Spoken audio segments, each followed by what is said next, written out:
Welcome to Guruvarya. Of the Academy, learn everything in simple way. Let's start today's session. Guides. Hello friends, how are you? I hope you will be fine. Friends, आज आपण 16 चॅप्टरचा म्हणजेच natural resources या चॅप्टरचा exercise पाहणार आहोत. तर आता आपण आपल्या एक्सरसाइजला सुरुवात करूया. Question number first, describe natural resources with reference to the following 3 types. इथे आपल्याला जे काही नॅचरल रिसोर्सेस आहेत त्यांचा संदर्भ खालील मुद्द्यांच्या आधारे आपल्याला द्यायचा आहे. फर्स्ट आहे मिनरल रिसोर्सेस. तर मिनरल रिसोर्सेस म्हणजे काय ते आपण आता पाहूया. आणि याचं उत्तर आहे a mineral is a pure inorganic substance that occurs naturally in the earth's crust. Mineral म्हणजे काय? हा एक इनऑर्गॅनिक प्युअर असा पदार्थ आहे जो की पृथ्वीच्या क्रस्ट मध्ये नॅचरली आपल्याला पाहायला भेटतो किंवा तो आढळतो. A large part of the earth's crust is made up of minerals. जे काही पृथ्वीचा क्रस्ट आहे तो खूप मोठ्या प्रमाणात मिनरल्सने बनलेला आहे. A mineral deposit is a concentration of naturally occurring solid, liquid और गॅसियस मटेरियल. तर हे जे काही मिनरल असतात ते कशामुळे तयार होतात?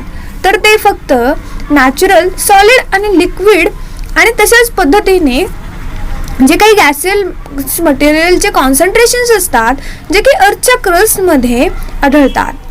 Earth's crust in such form and amount that its extraction and its conversion into useful materials or atoms is useful.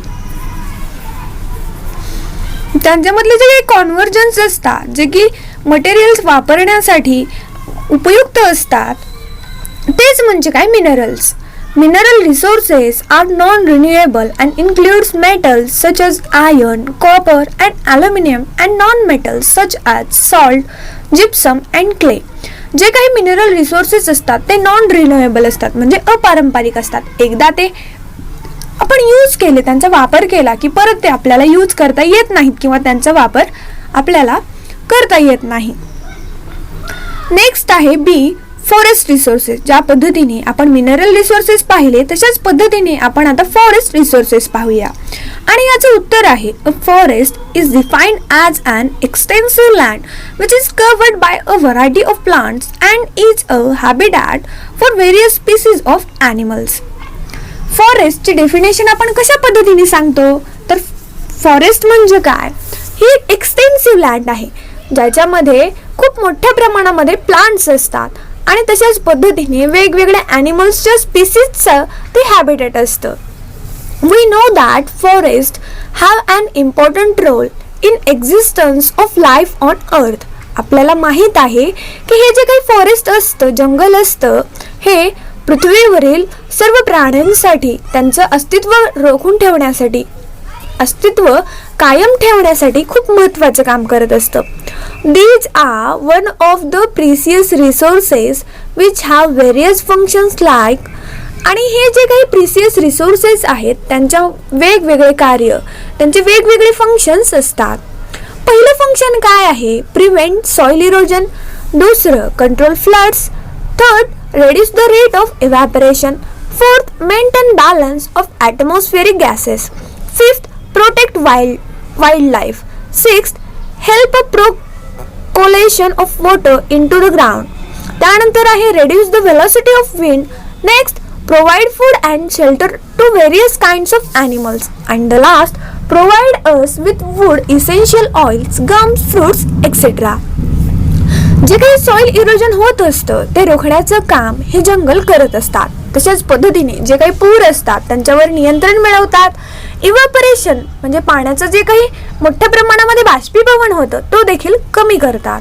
Atmospheric gases maintain करण्याचं काम देखील ह्या फॉरेस्टमुळे होत असतं. जे काही जंगली जनावरे आहेत त्यांचं संरक्षण करणं, तशाच पद्धतीने आपल्या जमिनीचं संरक्षण करणं, त्याची धूप होण्यापासून वाचवणं, वाऱ्याचा वेग कमी करणं, वेगवेगळ्या प्राण्यांना अन्न तसेच निवारा पुरवणं, वेगवेगळ्या प्रकारचे महत्त्वाचे असे लाकूड तेल आणि तसेच पद्धतीचे गम्स आणि फळे देण्याचं काम ह्या जंगलांमुळे आपल्याला होतं आणि हेच फॉरेस्ट रिसोर्सेस आहेत. नेक्स्ट आहे सी, ओशियन रिसोर्सेस. ज्या पद्धतीने आपण फॉरेस्ट रिसोर्सेस आणि मिनरल रिसोर्सेस पाहिले तशाच पद्धतीने आपण आता ओशियन रिसोर्सेस पाहूया. म्हणजे समुद्र तळाला जे काही रिसोर्सेस आपल्याला आढळतात किंवा समुद्रापासून जे काही आपल्याला मिळतं त्याला आपण ओशियन रिसोर्सेस असं म्हणतो. आणि याचं उत्तर आहे oceans are also important resources and this can be understood by the fact that they cover greater part of Earth's surface than land itself. The resources which can be obtained from oceans can be of two types, mineral resources and bioresources. Most of the minerals are obtained from oceans. For example, thorium used in atomic energy production, magnesium used in flash bulb of cameras, sodium used in production of cloth and paper. And bioresources चे examples आहेत. Examples of bioresources from oceans includes fishes, shark and codfish, sea cucumbers, etc. तर जे काही ocean resources आहेत त्यांच्यामधले importance आहेत जे की आपण सहजतेने समजून घेऊ शकतो. जो की पृथ्वीचा बराचसा भाग किंवा बरीचशी जमीन ही समुद्राने व्यापलेली आहे. तर त्याच्यामध्ये दोन प्रकारचे रिसोर्सेस आपल्याला पाहायला भेटतात. फर्स्ट आहे मिनरल रिसोर्सेस. मग त्या मिनरल्समध्ये आपल्याला थोरियम सारखे जे काही ॲटॉमिक एनर्जी प्रोडक्शन करणारे मिनरल्स आहेत किंवा फ्लॅश बल्बमध्ये वापरला जाणारा जो काही मॅग्नेशियम आहे यांसारखे मिनरल्स आपल्याला पाहायला भेटतात.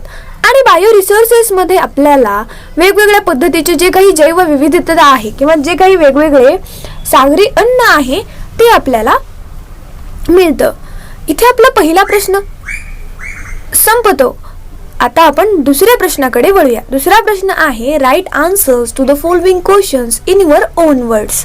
खालील प्रश्नांची उत्तरे तुमच्या स्वतःच्या शब्दांमध्ये लिहा. पहिला प्रश्न आहे what is mean by fossil fuel, what are their types.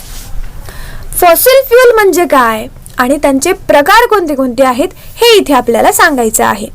आणि फर्स्ट आहे fuel is obtained from fossils such as dead sea organisms, dead plants and animals, etc. known as fossil fuel. The different types of fossil fuels are, जे काही वेगवेगळे fossil fuels आहेत जे fossils पासून म्हणजे जे काही जीवाश्म आढळतात म्हणजे डेड डिकेइंग बॉडीज आहेत. मग ते सी ऑर्गॅनिझम्सच्या बॉडी असतील, डेड प्लांट्सच्या बॉडीज असतील किंवा वेगवेगळे ॲनिमल्सच्या बॉडीज असतील त्यांच्यापासून ते मिळवले जातात. तर त्यांनाच फॉसिल फ्युल्स असं म्हटलं जातं. आणि त्यांचे वेगवेगळे प्रकार खालीलप्रमाणे आहेत. फर्स्ट आहे कोल. कोल म्हणजे काय? कोळसा. तर तो कशा पद्धतीने फॉसिल आहे आपण आता पाहूया. Also known as black gold. It is black in color. It is as hard as stone and on burning. It releases a lot of energy. Second, petroleum. Also known as mineral oil. It is used in obtaining various other substances like gasoline, diesel, kerosene, etc. And the last one, that is natural gas, found in association with petroleum and is used in the forms of CNG and LNG. तर Coal म्हणजेच काय? कोळसा, petroleum आणि natural gas हे fossil फ्यूलचे वेगवेगळे प्रकार आहेत. आता आपण नेक्स्ट क्वेश्चन कडे वळूया. नेक्स्ट क्वेश्चन आहे B, make a list of the components we obtain from mineral oil. असे पदार्थ किंवा असे घटक जे की आपण मिनरल ऑइल्स पासून मिळवतो याची यादी इथे आपल्याला बनवायची आहे. आणि याचं उत्तर आहे components which can be obtained from mineral oil are. असे पदार्थ किंवा असे घटक जे की मिनरल ऑइल्स पासून आपण मिळवतो ते म्हणजे काय? Petroleum, aviation petrol, gasoline, diesel, kerosene, naphtha, lubricating oil, tar also used in the production of dyes, pesticides, etc. Next question आहे C. What do we get from forest? आपल्याला जंगलापासून वनांपासून काय बरं मिळतं? आणि याचं उत्तर आहे forest provide numerous products to man. वेगवेगळ्या प्रकारचे असंख्य पदार्थ पुरविण्याचं काम हे जंगले करत असतात. फर्स्ट आहे the fruits and tubers from the forest are a source of nutritive food. फळे आणि वेगवेगळ्या प्रकारची कंदमुळे जे की एक प्रकारे पौष्टिक आहार मानला जातो ते आपल्याला जंगलांद्वारे मिळतं. सेकंड आहे the timber is used in various industries and in everyday human as like furniture. असे लाकूड जे की चांगल्या क्वालिटीचं उत्कृष्ट प्रकारचं असतं, जे की आपल्याला औद्योगिक क्षेत्रामध्ये आणि दैनंदिन जीवनामध्ये माणूस फर्निचर म्हणून वापरतो. त्यानंतर आहे herbs from forest are used as medicine. औषधी वनस्पती ज्या की आपल्याला वनांमधून मिळतात त्या औषध म्हणून वापरल्या जातात. नेक्स्ट आहे the leaves of certain leaves are used in making disposable plates. काही स्पेसिफिक अशा लीव झाडांचे जे काही पाने असतात त्यांच्यापासून आपण डिस्पोजेबल प्लेट्स म्हणजे आपल्याकडे त्याला पत्तरवाळे असं म्हटलं जातं ते प्लेट्स बनवता येतात. नेक्स्ट आहे the resin from the tree is used for manufacturing gum. जे काही झाडापासून रेझिन मिळतात ते गम प्रोडक्शनसाठी वापरले जातात. त्यानंतर आहे next D what are the items included in ocean resources, what are their uses. असे कोणते कोणते घटक आहेत, पदार्थ आहेत जे की ओशियन रिसोर्सेस मध्ये आहेत आणि त्यांचे उपयोग काय आहेत ते इथे आपल्याला सांगायचे आहे. आणि याचं उत्तर आहे oceans are also important resources and this can be understood by the fact that they cover greater part of Earth's surface than land itself. The resources which can be obtained from oceans can be of two types. जे काही समुद्र असतात, सागरे असतात, महासागरे असतात ते वेगवेगळ्या पद्धतीचे product मिळवण्याचं महत्त्वाचं असं रिसोर्स असतं. मग ते कोणते कोणते रिसोर्सेस आहेत? मग त्याच्यामध्ये आपल्याला मराईन रिसोर्सेस मध्ये दोन प्रकार पाहायला भेटतात. पहिला प्रकार आहे मिनरल रिसोर्सेस आणि दुसरा प्रकार आहेत बायो रिसोर्सेस. तर मिनरल रिसोर्सेस कशा पद्धतीने वापरले जातात आपण आता पाहूया. Deuterium used as a raw material for fusion process. Phosphates used in fertilisers for agriculture. Iron used in making steel. Sulphur used in vulcanisation of rubber. Bio resources मध्ये आहेत फायटोप्लॅन्क्टॉन produces lot of oxygen in the air. Shells of crab used to prepare powders of many elements. Pearls used in as ornament. Fish used as food because they are rich in vitamins and proteins. Next question आहे E. Why should we prevent the wastage of fuel used for vehicles? आपण जे वाहनांसाठी इंधन वापरतो त्याचा आपल्याला गैरवापर टाळला पाहिजे किंवा त्याची नासाडी आपण रोखली पाहिजे. तर का रोखली पाहिजे याचं उत्तर इथे आपल्याला लिहायचं आहे. मग जे काही कोळसा वगैरे असतो ते इंधन म्हणून वापरताना आपण त्याचा गैरवापर न करायला हवा. असं का बरं ते आपण आता पाहूयात. Coal and petroleum were formed from the degradation of biomass millions of years ago. The reserve of these resources are limited and they take a back very long time to form. If these are not used judiciously, they will soon get exhausted. जे काही कोळसा असतो किंवा petroleum असतात ते बायोमासचं खूप लाखो वर्षापासून डिग्रेडेशन होऊन बनलेले असतात.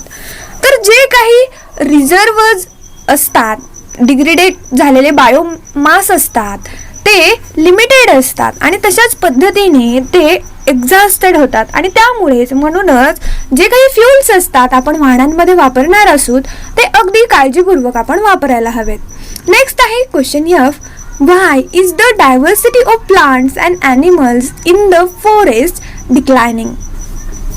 का बरं जे काही वन्यजीव विविधता आहे तशाच पद्धतीने जे काही जंगलांमधली विविधता, प्लांट्समधली विविधता आहे ती डिक्लायनिंग होत आहे किंवा नष्ट होत आहे आणि याचं कारणे बरीचशी आहेत ती आपण आता पाहूया. The diversity of plants and animals is declining in the forest because of several reasons. जे काही प्लांट्स मधली, ॲनिमल्स मधली डायव्हर्सिटी आहे, वैविध्यता आहे ती बऱ्याचशा कारणांमुळे नष्ट होत आहे आणि त्याची कारणे बरीचशी आहे. The reasons can be summed up in the following factors. आणि त्याच्या मागची जी काही कारणे आहेत ते खालील प्रमाणे आहेत. पहिला फॅक्टर आहे habitat loss and fragmentation. Habitat loss म्हणजे जे काही वन्यजीव आहेत त्यांचा निवारा हरवून जातो आणि त्यांचं विभाजन होतं. This is the major cause for the loss of biodiversity.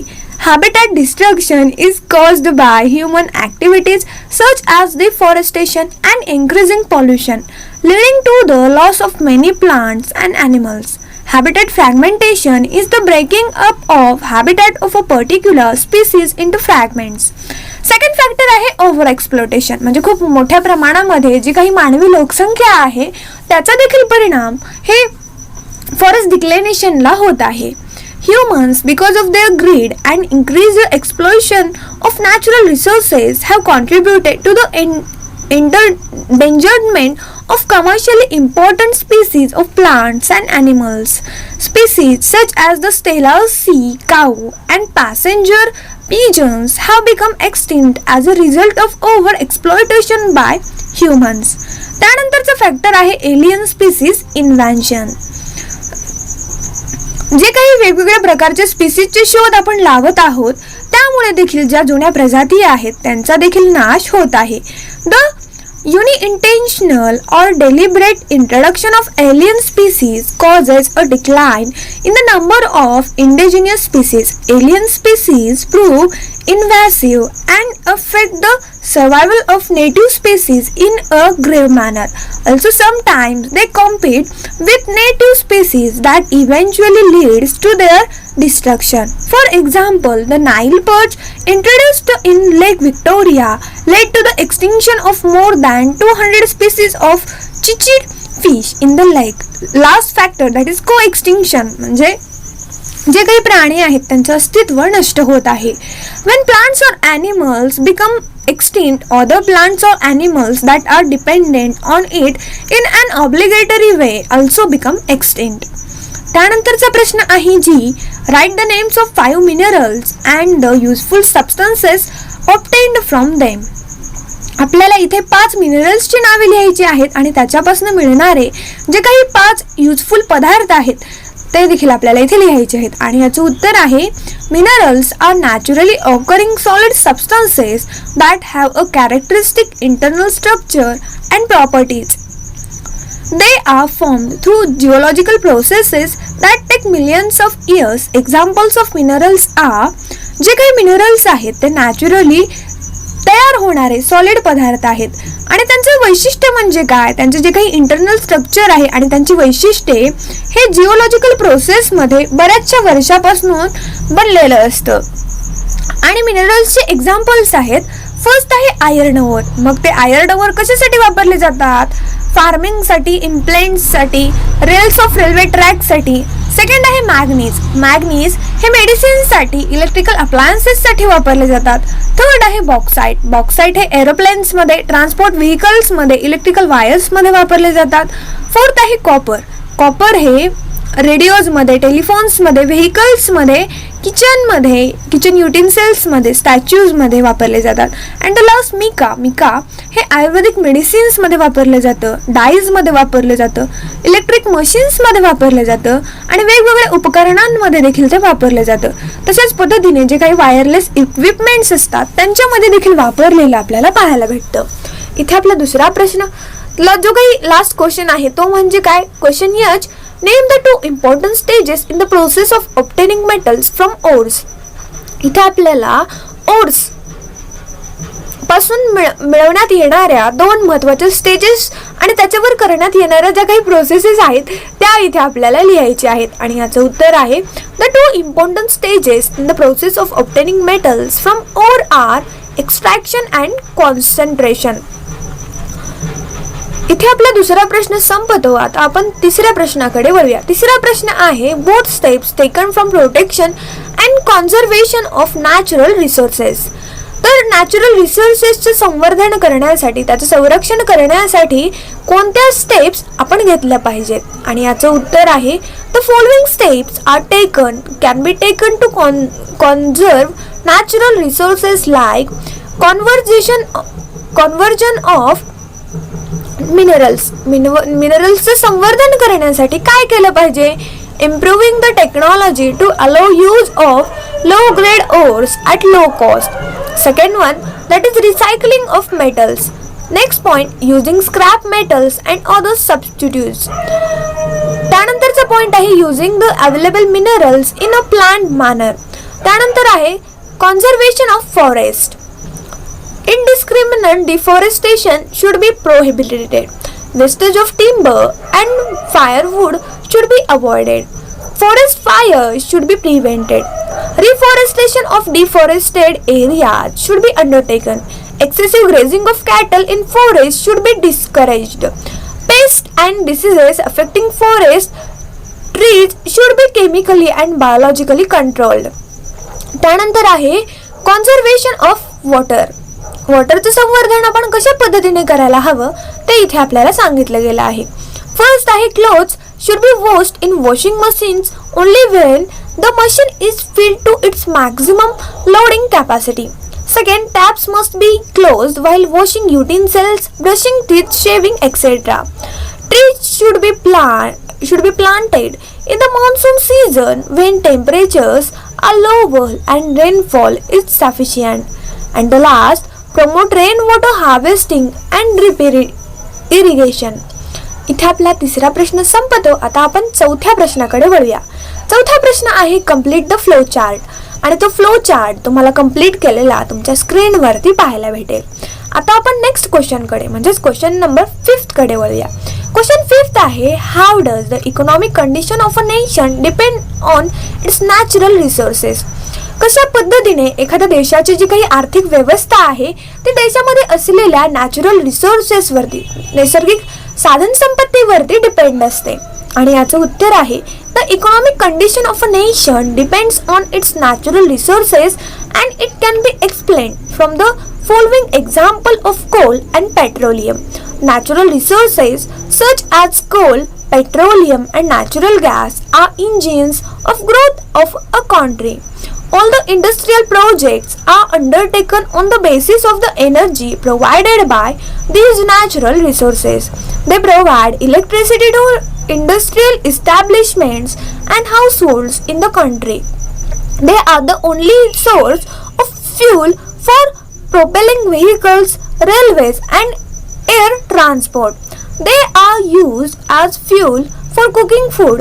A country's survival and development largely depends on these natural resources.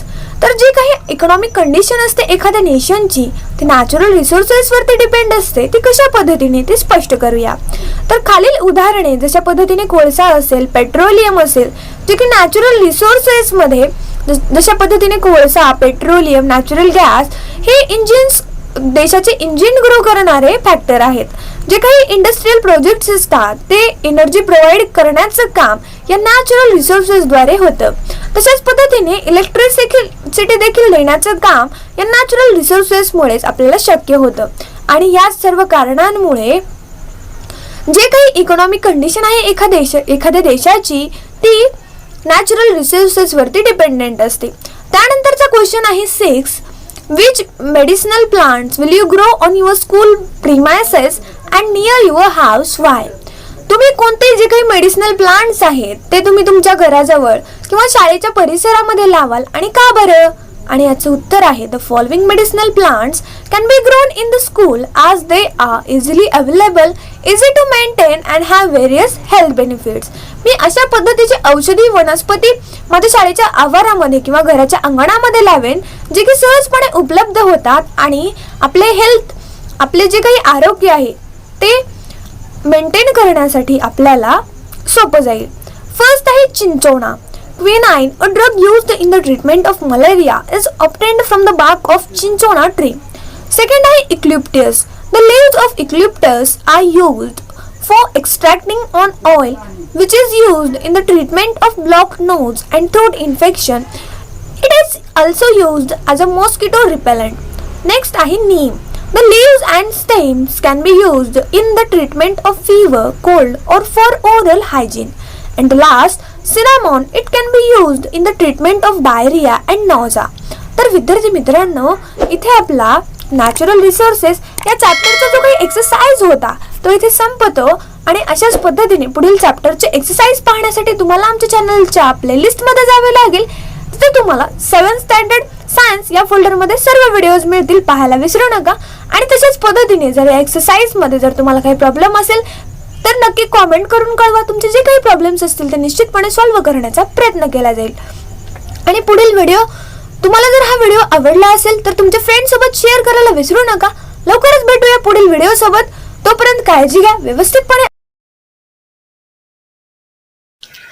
Thanks for watching video. जर तुम्ही आमच्या चॅनलला सबस्क्राईब केलं नसेल तर लगेच सबस्क्राईब करा आणि बाजूला असलेल्या बेल आयकॉनवर क्लिक करा, म्हणजेच तुम्हाला आमच्या नवीन व्हिडिओचे अपडेट भेटतील. आणि शेअर करायला विसरू नका, कारण जशी तुम्हाला मदत झाली तशी इतरांना पण होऊ द्या. Thank you everyone.